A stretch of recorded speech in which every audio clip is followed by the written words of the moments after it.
Tercero, los defensores del desarme objetan el punto del programa referente a armas para el pueblo. Entre otras razones, porque, alegan, conduce más fácilmente a hacer concesiones al oportunismo. Más arriba hemos examinado lo más importante: la relación entre el desarme y la lucha de clases y la revolución social. Examinaremos ahora la relación existente entre la reivindicación del desarme y el oportunismo.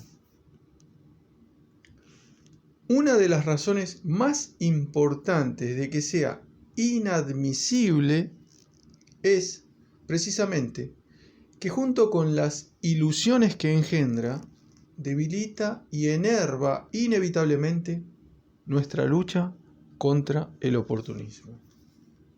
No cabe duda de que esta lucha es el problema principal e inmediato que afronta ahora la Internacional. La lucha contra el imperialismo que no esté indisolublemente ligada a la lucha contra el oportunismo es una frase hueca o un engaño.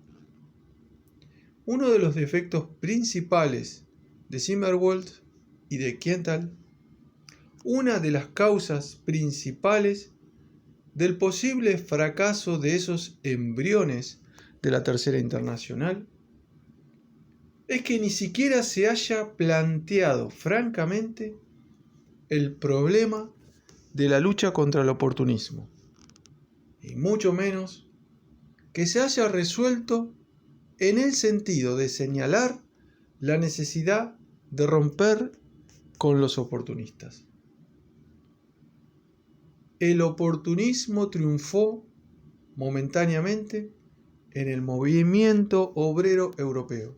En todos los grandes países se manifiestan sus dos matices fundamentales.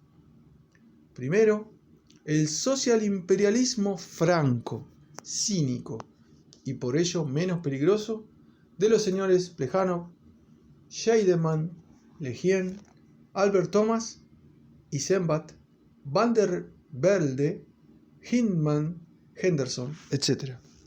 Segundo, el oportunismo de Kautsky encubierto, Kautsky-Hase y el Grupo Socialdemócrata del Trabajo en Alemania, Longuet, Pressemane, Mayeras, etc.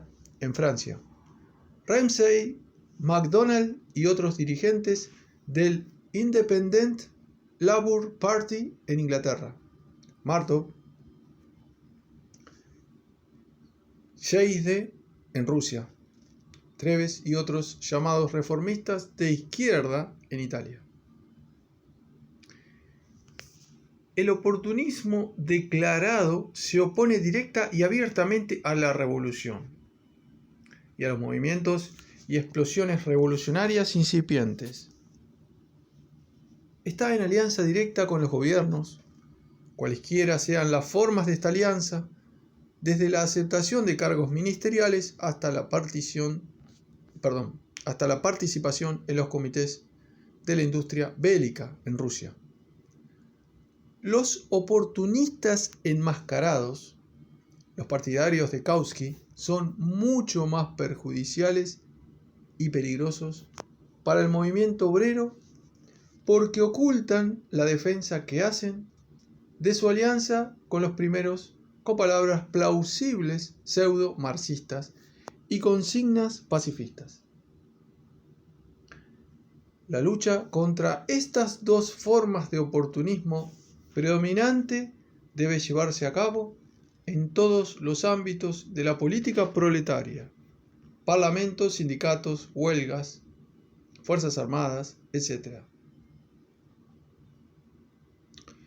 La característica principal que que distingue a estas dos formas de oportunismo predominante es que el problema concreto de la relación entre la guerra actual y la revolución y demás problemas concretos de la revolución se silencian y se ocultan, o se tratan con el pensamiento puesto en las prohibiciones policiales. Y eso a pesar de que antes de la guerra se señaló infinidad de veces, tanto de modo extraoficial como oficial, en el Manifiesto de Basilea, la relación entre esa guerra inminente y la revolución proletaria. El defecto principal de la reivindicación del desarme es que elude todos los problemas concretos de la revolución. ¿O es que los defensores del desarme están por una forma totalmente nueva de revolución, una revolución sin armas? Prosigamos. De ningún modo nos oponemos a la lucha por las reformas, y no queremos ignorar la triste posibilidad de que la humanidad, si sucede lo peor, tenga que pasar por una segunda guerra imperialista si de la guerra actual no surge la revolución. A pesar de las numerosas explosiones de efervescencia de las masas y del descontento de las masas, y a pesar de nuestros esfuerzos. Somos partidarios de un programa de reformas que también esté dirigido contra los oportunistas. Mucho se alegrarían los oportunistas si abandonásemos totalmente en sus manos la lucha por las reformas y buscásemos escapar de la triste realidad en una nebulosa fantasía del desarme. El desarme significa simplemente huir de la desagradable realidad y no luchar contra ella. En semejante programa nosotros diríamos más o menos: aceptar la consigna de la defensa de la patria en la guerra imperialista de 1914-1916 es corromper el movimiento obrero con la ayuda de una mentira burguesa. Esa respuesta concreta a cuestiones concretas sería teóricamente más correcta, mucho más útil para el proletariado y más insoportable para los oportunistas que la reivindicación del desarme y el repudio a toda y cualquiera defensa de la patria. Y podríamos añadir: la burguesía de todas las grandes potencias imperialistas, Inglaterra, Francia, Alemania, Austria, Rusia, Italia, Japón y Estados Unidos, se ha vuelto tan reaccionaria y está tan decidida a dominar el mundo que toda guerra que libre la burguesía de estos países indefectiblemente será reaccionaria. El proletariado no solo debe oponerse a todas las guerras de ese tipo, sino que debe desear la derrota de su propio gobierno en tales guerras y utilizar esa derrota para una insurrección revolucionaria si fracasa la insurrección destinada a impedir la guerra. En lo que se refiere a la milicia, deberíamos decir: no estamos por una milicia burguesa, estamos únicamente por una milicia proletaria.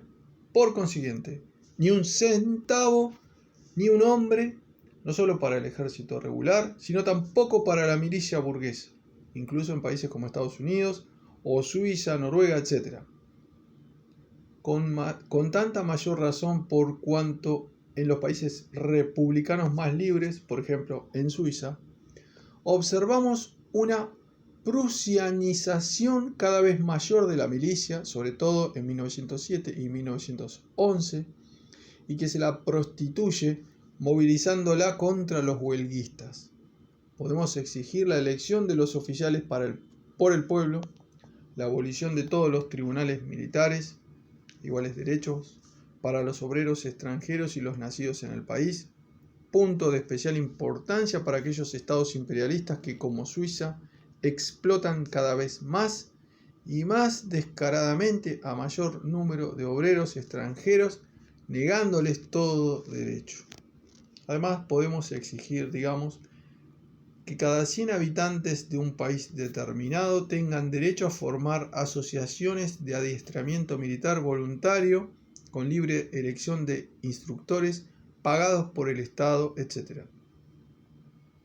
Solo en tales condiciones podría adquirir el proletariado adiestramiento militar para sí y no para sus esclavizadores, y los intereses del proletariado exigen absolutamente ese adiestramiento.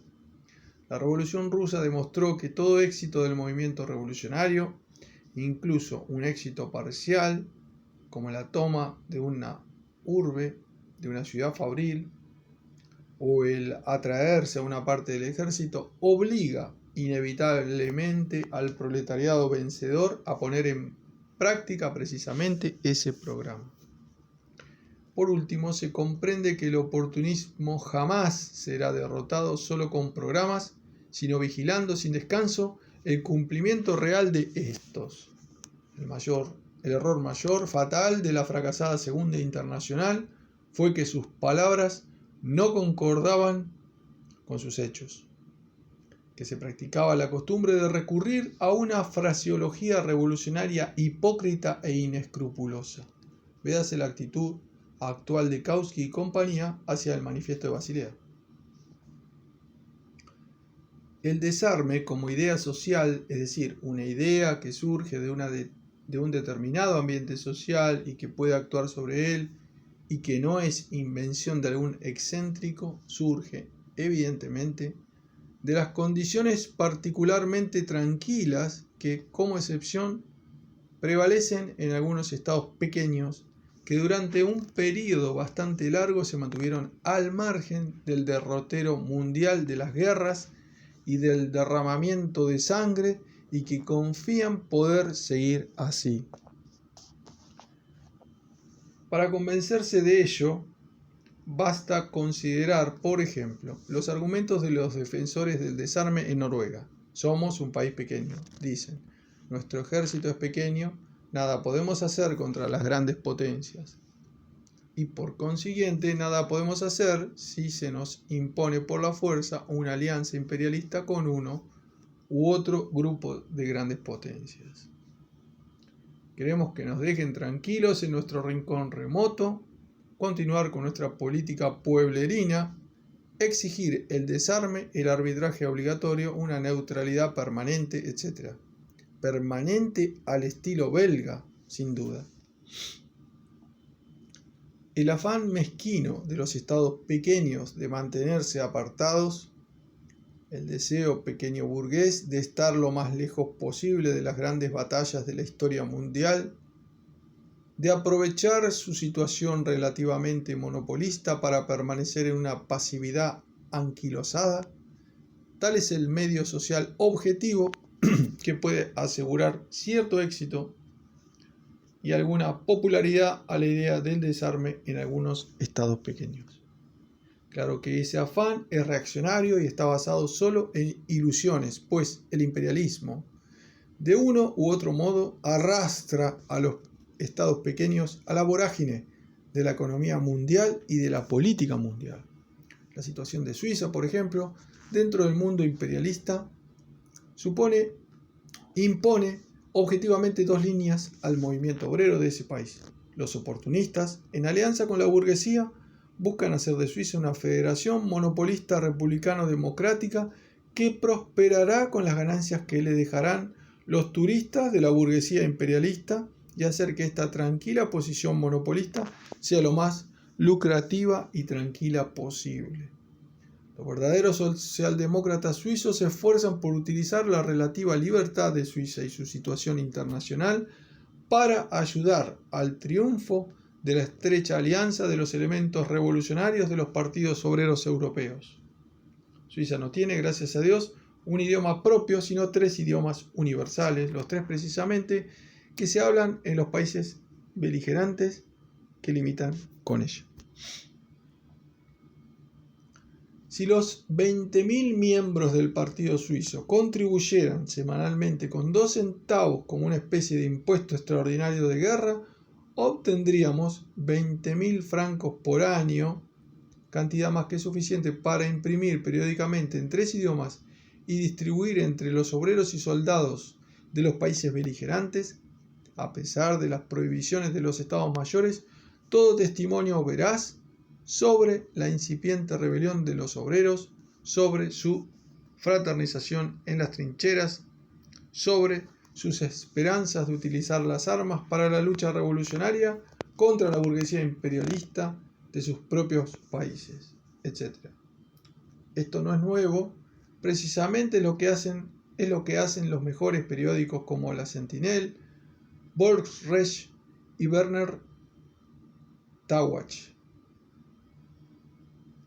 Pero, por desgracia, en medida insuficiente.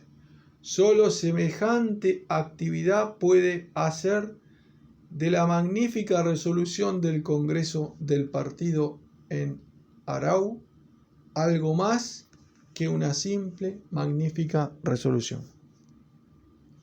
La cuestión que ahora nos interesa es: ¿concuerda la reivindicación del desarme con esta tendencia revolucionaria de los socialdemócratas suizos? Evidentemente no.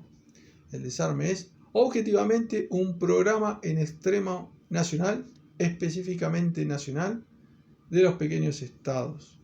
No es ciertamente el programa internacional de la socialdemocracia revolucionaria internacional, escrito en alemán en septiembre de 1916, publicado por primera vez entre septiembre y octubre de 1917 en Juden Internationale, números 9 y 10, firmado N. Lenin.